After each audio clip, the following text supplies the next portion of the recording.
বেশ করেছি, বিয়ে করেছি বাড়া, কি করবি করে নিবি যা বাড়া। তোর বাড়া কেটে দেব রে, আমার উপর ছুমা আছিস না তুই আমাকে। কাটবি তুই নিতে পারবি না বাড়া, তুই বিয়ে করেছিস কিনা আমাকে? আবে তুই কাউকে কিছু না বলে বিয়েটা করে নিলি কেন? আমাদের দুজনের অনেক দিন থেকে ভেতরে ভেতরে মাথা কথা চলছিল। দেখছি তো বিয়ে করে নিয়ে চলেছি, আর বারবার বারবার বলছি কেন আমাকে? তোকে জেলে বলে পচাবো জামাই।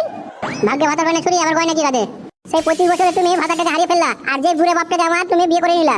এখন আমার বাবার মাথাতে হাড়ি ভেঙে খেয়েছো। হ্যাঁ, তোমার বাপকে আমি বিয়ে করলাম, তোমার বাবা চমকাবো করে বিয়ে করলো। বাবাগুলো গুদমারানিও হয়, বারবার বলেছিলাম বিয়ে করিস না বিয়ে করিস না, শালা আমার কথা শুনলো, শেষকালে বিয়ে করে ফেললো। আবে তুই ছেলে পুলের মাকে বিয়ে কেন করলি বে?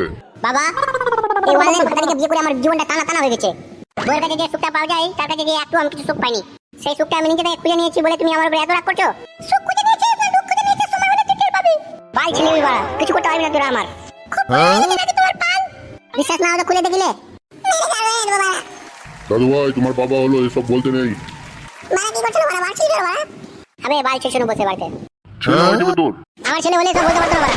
তুমি খুব ভালো বাপ দিয়েছো, তোমার বলতে আছে। বউয়ের কাছে শুনে খুব মজা লাগে, আর ছেলেটা লেগেছে, ছেলেটার কোনো খোঁজ খবর রাখবে না। তুমি বাপ না বালের মাথা।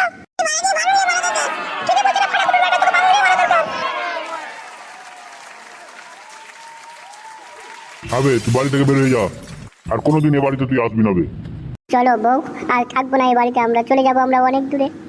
হ্যাঁ গো পুরানের স্বামী, চলো। মা তুমি চিন্তা করো না, ও চলা ঠিক হয়ে আসবে একদিন না একদিন, তুমি চিন্তা করো না।